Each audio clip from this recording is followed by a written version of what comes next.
बावरे आज सुने छी नेपाल वाली को बहिनी आई है होली में रंग खेले लगी। हो बुढ़वा तोरा किया मन छछनाई छै बुढ़ारी में? अरे होली में तो कहन बुढ़वा जवान भ जाय छै। अखन तो हमर 65 साल भेलै। हैया रो देखी 65 साल के बुढ़वा वाला छोरा के चल चल चल चल चल तारा डीजे में जल्दी जोरै जो रंग बाल्टी में सब कियो घोरै जो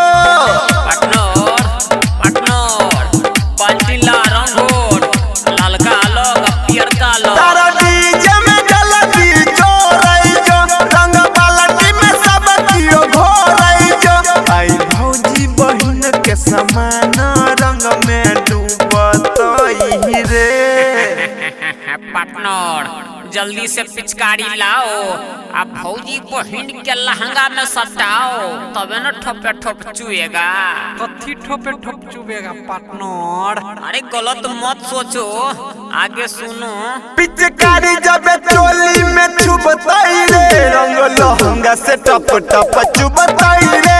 पिचकारी जब चोली में छुबतई रे रंग लहंगा से टप टप चुबतई रे।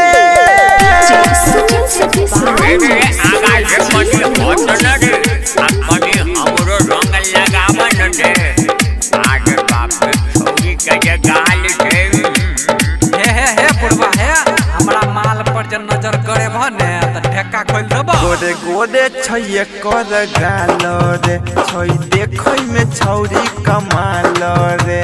पार्टनर पहले हम लगेबो ना पार्टनर पहले हम लगेबो। अच्छा तू ऊपर से लगा हम नीचा से।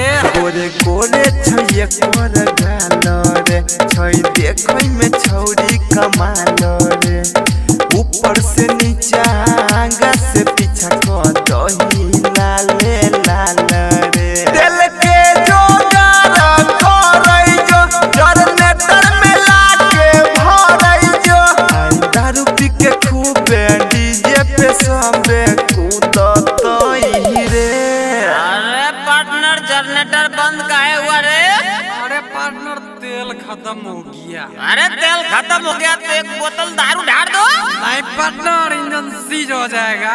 अच्छा सीज हो जाएगा तो लाइन पर जोड़ो और डीजे चालू करो।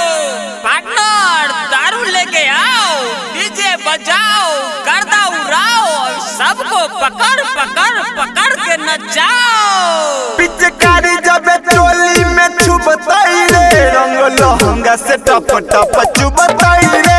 पिचकारी जब चोली में छुबतई रे रंग लहंगा से टप टप चुबतई रे।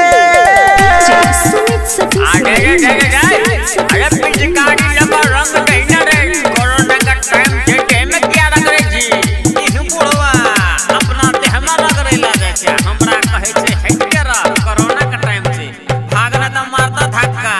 भागे दही न एकरा पकड़ै जो दुनु गाल में रंग रगड़ै जो। पार्टनर घर घर घर पकड़ पकड़ पकड़ अना साम छी पकड़। हां बउआ अना हम घर न छी। भागे दही न एकरा पकड़ै जो दुनु गाल में रंग रगड़ै जो।